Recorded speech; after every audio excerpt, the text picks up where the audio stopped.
ഇന്ന് രാവിലെ വിഷുവിനുള്ള ഷോപ്പിംഗ് ഒക്കെ കഴിഞ്ഞ് വന്നപ്പോൾ ഈവനിങ് ആയിട്ടോ. ലഞ്ച് തട്ടിക്കൂട്ടിയൊക്കെ കഴിച്ചത്. അതുകൊണ്ട് ഡിന്നർ എന്തെങ്കിലും സ്പെഷ്യൽ ഉണ്ടാക്കാമെന്ന് വെച്ചു. മഹേട്ടൻ ചിക്കനും മേടിച്ച് തന്നിട്ട് ബാഡ്മിൻ്റൺ കളിക്കാൻ പോയേ. ഞാനപ്പോൾ ചിക്കൻ കറിയും റൈസും ഉണ്ടാക്കാമെന്ന് വെച്ചു. അല്ലെങ്കിലും ഇപ്പോൾ ഉച്ചയ്ക്ക് കിച്ചണിൽ നിന്ന് പണിയണേക്കാളും ഭേദമല്ലേ ഈവനിങ് എന്തെങ്കിലുമൊക്കെ ചെയ്തു വെക്കുന്നത്.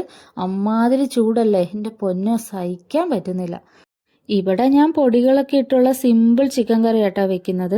എൻ്റെ അമ്മയൊക്കെ തേങ്ങയും സവാളയും തക്കാളിയൊക്കെ വഴട്ടി അരച്ചൊക്കെയാണ് വെക്കുന്നത്. അയ്യോ, എൻ്റെ അമ്മ ഉണ്ടാക്കുന്ന ചിക്കൻ കറി ഞാൻ ഒത്തിരി മിസ് ചെയ്യുന്നു. സാരമില്ല, പോട്ടെ. ഇന്ന് നമുക്ക് ഇതൊക്കെ വെച്ച് കഴിച്ച് അഡ്ജസ്റ്റ് ചെയ്യാം. അപ്പോൾ കൂടെ തന്നെ ഞാൻ റൈസും ഉണ്ടാക്കുന്നുണ്ട്. റൈസിൽ ഇച്ചിരി ക്യാരറ്റും ബീൻസും ക്യാപ്സിക്കും ഒക്കെ ഇടുന്നതേ ഉള്ളൂ. മിത്തുവിന് വെജിറ്റബിൾസ് ഇഷ്ടമാണ്, അപ്പോൾ കുറച്ച് കഴിച്ചോട്ടെ എന്ന് ഓർത്തിട്ടാ.